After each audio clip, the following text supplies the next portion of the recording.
What's up, guys? So on today's video, we're going to be going over what happened to Zaps Unlimited and everything that's going on there, and what I'm doing in my business in order to actually pivot away from Zapier so I can save some money as well as get the same automations that I'm normally doing. So if you were using Zaps Unlimited or ZapRight or Automate Academy, any of those, they were all under the same name, which you paid $30 a month for unlimited Zaps, which was great while it lasted, but alas, we have been caught. So Zapier, they have released a statement on here. Obviously, they have the Zaps Unlimited, Automate Academy, all those violated their terms of use. And on that, what they're doing is they're giving until August 19th in order to transfer those Zaps over into a paid Zapier plan, or you can take your automation somewhere else, okay? If you're not running a lot of automations, I would probably stick with Zapier just because if you've already learned the program and it's not that big of a deal, I would probably just stay over there because it's going to be a little bit easier, especially if you have already learned that platform.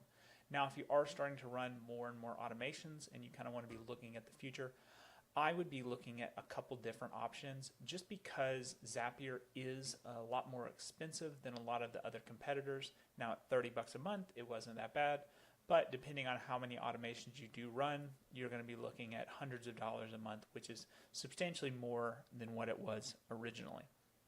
So there's a couple programs that we are going to be using for that. So the first one is going to be Pabbly.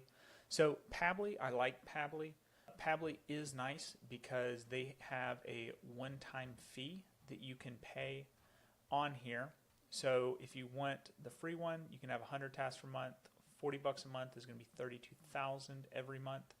And then they do have a one-time payment. Let me find it on there. So the one-time payment on there is, I believe it's $200 a month for a lifetime, as well as there is also a $600 for more tasks. Now, Pabbly is a great option, especially if you are already familiar with Zapier, because the structure of it is pretty similar to Zapier. It just builds in a straight line, and so it can work really, really well, especially if you're not really looking to spend a lot of money. Now, for me, what I'm using is going to be Makecom. The reason why I'm using Make is it does offer a little bit more than what Pabbly does, and for the most part, it's the same as Zapier. A couple things are a little bit different, but I do like the workflows that you can use on it because it's a lot easier to see how your automations are going, and you can kind of see where things are going wrong.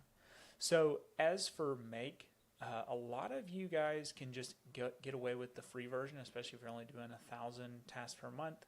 And after that, $9, $16, anything like that is still going to be very, very affordable, especially if we were already paying that. You can pay $30 a month and you get 20,000 operations per month, which is going to be more than enough than what you would need in order to run your business. If you are running more and more, you don't have to worry about that. So that is a great option on there. So how you use Make is a little bit different. So if you look at this workflow, especially if you're using Go High Level, on that one, a lot of them are triggered by webhooks.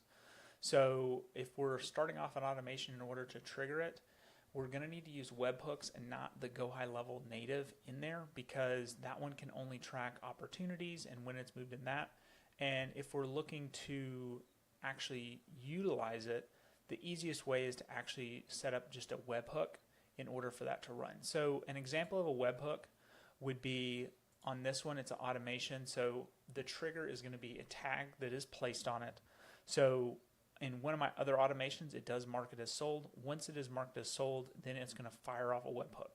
As you can see here, it's from make.com. How you get that, you just click on over to webhooks, and then you're going to copy that address to your clipboard, and then you put it right there, and it's going to run that automation once that webhook goes. So how this webhook, I have it set up, this is how I add my clients to my Google contacts. So basically all that means is when I do sell somebody, it will automatically add them to my cell phone, which I find really, really useful, especially if you don't want to keep track of adding people to your contacts and everything like that. All you have to do is have this automation running, and at that point it will automatically add them to your contacts. So how this works is there is a router in here, so it's going to do one and then it's going to go to the other. You could do it in line. I was just playing around with the router and it works, but you can do it the other way. It really doesn't matter. So the first one is it is going to create a contact in Google Contacts. So on your iPhone, go to Settings and then click Contacts and sync your Google Contacts on there. So when it creates a Google Contact, it will create that in your phone.